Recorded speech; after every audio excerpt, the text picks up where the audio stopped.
A la 1 anda la mula, a las 2 el reloj, a las 3 el almiré, a las 4 brinco y salto, a las 5 brinco y lindo, a las 6 mierda también, y a las 7 salto y dejo mi la puchete, a las 8 el último recuperado mucho, a las 9 saca la burra y bebe, a las 10 la vuelve a meter, a las 11 llama al conde, a las 12 le responde, a las 13 periquillo la guau, por agua y se ahogó, muerto le llevan un serón, el serón era de paz.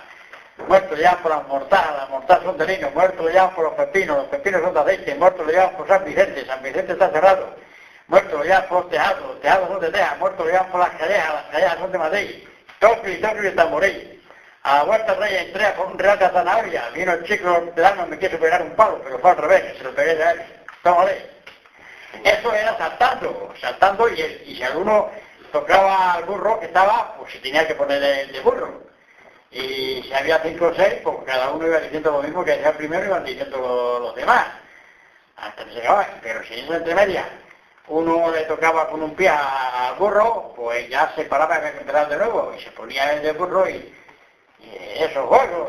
Luego también jugábamos a jabón, el jabón que se pone uno de burro, soltábamos a los demás, y si alguno se caía o eso, pues se ponía a tener que poner el de burro. Eso los juegos. Aquí jugaban a algo que le llamaban la calva o el calvo. La calva.